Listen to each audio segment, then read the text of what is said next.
बेटी की job. Mummy जी आज घूमने चलते हैं ना, मूवी चले क्या? बहुत दिन हो गए कहीं नहीं गए हम। हाँ बहू चलते हैं। कौन सी मूवी लगी है अभी? शाम के 7 बजे का शो है मम्मी, टिकट बुक कर देता हूँ। अरे ऐसे कैसे चले? अंकिता आएगी तो वो भी तो चलेगी ना साथ में। अरे पापा, उसका पता नहीं कब तक आएगी। हम चलते हैं ना, उसको छोड़ो। और वो आकर क्या खाएगी? अब मैं दीदी के लिए रोटी सेक दूंगी, वो आकर खा लेंगी। सुबह की सब्जी और चावल तो पड़े हैं, उनका हो जाएगा। डन, तो हम चल रहे हैं। मम्मी टिकट के पैसे दे दो ना। मेरे पास तो पैसे नहीं है बेटा, खत्म हो गए हैं। इस महीने अंकिता ने मुझे पैसे कहाँ दिए, उसकी पगार ही नहीं आई। तो अब क्या करेंगे, कैसे जाएंगे हम? विकी कुछ करो ना, मेरा बहुत मन है जाने का। Don't worry darling, when Vicky is there Ankita direct payment कर देगी। विकी 4 टिकट बुक करके अंकिता का यूपीआई डाल देता है और अंकिता को कॉल करके कहता है, अंकिता बहना जरा मोबाइल देखना, मूवी पेमेंट कर देना। तुझे पता है ना, तेरा भाई तो ना के बराबर कमाता है, उस पर से इतने खर्चे तेरी भाभी के। मम्मी को भी तूने इस महीने पगार नहीं दी, वरना वही दे देती। अरे कोई बात नहीं भैया, इसमें कौन सी बड़ी बात है, मैं कर देती हूँ। अंकिता तुरंत पेमेंट कर देती है। भैया देख लो, पेमेंट हो गया है। मैंने तो बहुत कहा कि अंकिता नहीं जाएगी तो मैं भी नहीं जाऊंगा। तेरे आने का वेट कर रहा था मैं बहना, लेकिन फिर तेरी भाभी ने कहा कि ये लास्ट शो है और फिर सबको देखने का बहुत मन था, तो मैंने भी हाँ कह दिया। तू जल्दी से आ जा, फिर हम साथ में चलते हैं। नहीं भैया, मुझे टाइम लग जाएगा, आप लोग जाओ। वैसे भी मैं बहुत थक गई हूँ, आकर भी नहीं जा पाऊंगी।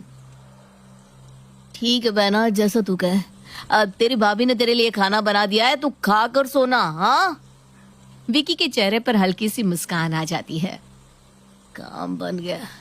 चलो सब तैयार हो जाओ। मैं कितनी किस्मत वाली हूँ, मुझे ऐसा परिवार मिला। मेरे कारण सब रुक रहे थे, सब मुझसे कितना प्यार करते हैं। आज ही मम्मी को पैसा दे दूंगी। इस महीने लेट हो गया, वो बेचारी कैसे मैनेज करेगी। इधर सब मूवी चले जाते हैं, उधर अंकिता आकर खाना गरम करके खा लेती है। भाभी जाने से पहले मेरे लिए इतना सब कुछ बना कर गई है, बेचारी बनाने में ही थक गई होंगी। सब कितना करते हैं मेरे लिए। अंकिता खा पीकर सो जाती है। इधर बाकी लोग मूवी देखकर एंजॉय करके वापस आते हैं।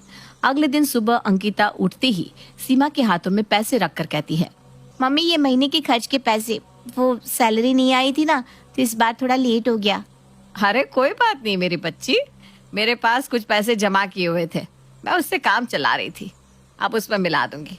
इतना टेंशन लेने की कोई जरूरत नहीं है। माँ तुम कितनी अच्छी हो, आई लव यू माँ। इसी तरह दिन बीतने लगते हैं और अंकिता को हमेशा लगता है कि उसके घर वाले उससे बहुत प्यार करते हैं, लेकिन उसके घर वाले उससे नहीं, उसके पैसे से प्यार करते हैं। अंकिता अपने परिवार के लिए खर्च करके और उनकी जिम्मेदारी उठाकर सुकून महसूस करती है। एक रोज अंकिता के ऑफिस में उसके साथ काम करने वाली उसकी दोस्त वैष्णवी उससे कहती है, यार चलना गोवा घूम कर आते हैं, बहुत दिनों से कहीं गए नहीं घूमने, काम कर करके ना बोरियत हो गई है। यार गोवा में खर्च बहुत हो जाएगा, इतना मेरा बजट नहीं है। ऊपर से इस महीने सोचा था घर के लिए डाइनिंग टेबल खरीद लूं। अरे यार जब देखो तुम यही करती रहती हो, इसके लिए ये उसके लिए वो, कभी तो अपने बारे में भी तो सोच। कितना थक जाती है तू, काम कर करके बोर नहीं होती क्या? मैं नहीं करूंगी तो कौन करेगा सबका। मेरे घर वाले मेरे लिए कितना कुछ करते हैं, मुझसे कितना प्यार करते हैं। जब वो इतना करते हैं तो मेरा भी तो कोई फर्ज बनता है ना। ओ हेलो, तू कौन सी गलत फहमी में है? कोई तुझसे प्यार व्यार नहीं करता, सब तेरे पैसे से प्यार करते हैं। ऐसा नहीं है, सब मुझसे बहुत प्यार करते हैं। अरे तू कब समझेगी यार, तुझे लगता है कि सब तुझे प्यार करते हैं, तो तू ना कुछ दिनों के लिए तेरी नौकरी छूट जाने का बहाना कर, फिर देख खुद ही तुझे समझ में आ जाएगा कौन तेरा अपना है और कौन पराया। तुझे लोग प्यार करते हैं या फिर तेरे पैसों से? क्या यार, तू भी कैसी कैसी बातें कर रही है, तुझे कुछ हुआ है क्या? मुझे कुछ नहीं हुआ, मैं ठीक हूँ, लेकिन जल्द ही तुझे पता चलेगा कि तेरे अपने कौन है। मैं तो चली, वक्त से किसी की असलियत छुपती नहीं है। वैष्णवी वहां से चली जाती है और अंकिता उसकी बातों को इग्नोर करते हुए कहती है, पागल हो गई है ये लड़की, कुछ भी बोले जा रही है। मेरे घर वाले सब मुझ पर जान देते हैं। शाम को अंकिता भी ऑफिस से घर चली जाती है। सबके साथ खाना पीना खाकर जब वो सोने जाते हैं तो उसके दिमाग में वैष्णवी की बातें घूमने लगती है। एक बार चेक करके देखने में कोई बुराई नहीं है, क्यों ना मैं लीव लेकर जॉब छोड़ने की एक्टिंग करूं। अगले दिन अंकिता सुबह सुबह ऑफिस के लिए निकलती है और 10 दिनों के लीव लेकर घर जल्दी आ जाती है। अंकिता को घर में इतनी जल्दी देखकर सब चौंक जाते हैं और बारी बारी आकर उससे पूछने लगते हैं, दीदी क्या हुआ, कोई बात है क्या, आप इतनी जल्दी आ गई? बेटा क्या हुआ? तू तो हमेशा 7 बजे से पहले कभी नहीं आती। क्या हुआ मेरी रानी बेटी, तू कुछ बोल क्यों नहीं रही, इतनी जल्दी वापस कैसे आ गई? क्या बोलूं मम्मी, मेरी जॉब चली गई है। सीमा अपने माथे पर हाथ रख लेती है। अब क्या होगा, घर कैसे चलेगा? जॉब जाने के बाद से सबके चेहरे की रंगत उड़ जाती है। हर्षा अपने कमरे में जाकर तुरंत विकी को कॉल करती है। क्या हुआ, फोन पे फोन करती जा रही हो? क्या हुआ, ये सब तुम्हारी अय्याशी बंद होने वाली है। दीदी जॉब छोड़कर घर आकर बैठ गई है। क्या दिमाग तो ठीक है? मेरी बहना नौकरी छोड़ने वालों में से नहीं है। मुझसे क्या कह रहे हो, घर आकर खुद ही देख लो। विकी उसी वक्त घर आता है। क्या हुआ बहना, तू ऐसे जॉब छोड़कर क्यों चली आई? मैंने जॉब नहीं छोड़ी, मुझे निकाल दिया गया है।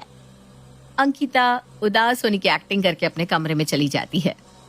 अरे मम्मी अब क्या होगा, इसकी नौकरी चली गई। अरे तुम इसे समझाओ ना, अपने बॉस से बात करे, वरना कैसे चलेगा सब। अब तू चुप रह, 2-4 दिन के बाद मैं इससे बात करूंगी। तुझे क्या लगता है मैं इसे इस तरह घर में बैठने दूंगी? इसी तरह दिन बीतने लगते हैं। अंकिता घर में आराम से पड़ी रहती, देर से उठती, दिन भर टीवी देखती, शाम को दोस्तों के साथ घूमने निकल जाती। ये सब देखकर विकी का खून जलने लगता है और वो घर में चिड़चिड़ करने लगता है। ये सब क्या है मम्मी, तुमने उसे समझाया नहीं?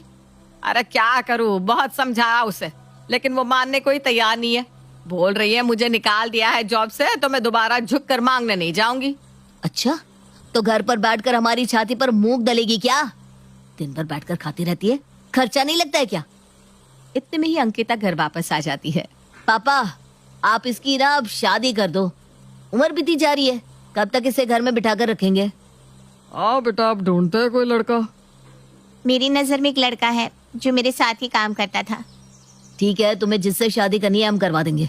अच्छा है लड़का ढूंढने का चक्कर तो खत्म हुआ, वरना उसमें भी इतने खर्चे लग जाते। अगले दिन विक्रम से राकेश और सब मिलते हैं और उसका रिश्ता अंकिता से तय हो जाता है। हर्षा विकी से कहती है, जब रिश्ता तय ही कर दिया है तो अब जल्दी से जल्दी दीदी की शादी भी कर दो। मुझसे इतना खाना नहीं बनता, कभी उन्हें चाउमीन खाना है तो कभी कुछ। जल्दी से जल्दी इसे यहाँ से निकालो, हाथ जोड़ती हूँ तुम्हारे आगे, मुझे भी जीने दो। हाँ यार, अगले ही हफ्ते अंकिता को विदा कर देते हैं। विकी और बाकी सब घर वाले अब अंकिता को जब देखो ताने मारने लगते हैं। विकी अंकिता का जीना हराम कर देता है। पापा जितनी जल्दी हो मेरी शादी करवा दीजिए। अपने आशी को बोल दे शादी में कोई खर्च नहीं करेगा, शादी का खर्चा उसे खुद निकालना होगा। अरे तू कल जाती तो आज चली जा। अभी सब क्लियर कर लेते हैं, विक्रम को बुलाकर सारी बातें कर लेते हैं और शादी की डेट भी फाइनल कर लेते हैं। उसी वक्त अंकिता विक्रम को बुलाती है। राकेश विक्रम से सारी बातें कर लेता है। देखिए मुझे कोई प्रॉब्लम नहीं है, आप लोग पैसा नहीं लगाना चाहते तो मत लगाइए, मैं कल ही मंदिर में शादी कर लेता हूँ। ये बहुत अच्छा होगा, पैसे भी नहीं लगेंगे। अगले दिन अंकिता अपने घर वालों के साथ मंदिर में आ जाती है। उधर विक्रम भी अपने परिवार के साथ मंदिर में आ जाता है। शादी शुरू होती है। फेरे होते ही अंकिता मंडप में आकर कहती है, मेरी जॉब नहीं छूटी, मैं तो नौकरी जाने की एक्टिंग कर रही थी ताकि मेरे अपनों की असलियत मेरे सामने आ सके। आज से मेरा आप लोगों से कोई नाता नहीं। मेरे बुरे वक्त में जो मेरे साथ था उससे ही मेरे पैसे मिलेंगे। आप लोगों को मुझसे नहीं, मेरे पैसों से प्यार है और विक्रम को अंकिता से प्यार है। पंडित जी विधि पूरी कीजिए। अंकिता के घर वाले माथे पर हाथ रख लेते हैं। ये हमने क्या कर दिया, अब अंकिता के साथ साथ उसके सारे पैसे भी चले जाएंगे। ये सब हर्षा तुम्हारे कारण हुआ। मैंने बोला था कि अंकिता की नौकरी नहीं जा सकती, लेकिन तुम हो कि मेरे कान भरती रही। आहा, अब मुझ पर इल्जाम लगा रहे हो। अपनी बहन को देखकर आप ही तो उसे निकालने पर तुल गए थे। कितना खाती है वो। अंकिता के घर वाले एक दूसरे पर इल्जाम लगाने लगते हैं। शादी पूरी हो जाती है और अंकिता कहती है, आप लोग एक दूसरे पर इल्जाम लगाते रहिए, मैं चली ससुराल। अंकिता विक्रम के साथ अपने ससुराल चली जाती है और अगले ही दिन से अपनी नौकरी ज्वाइन कर अपना नया घर बसाती है।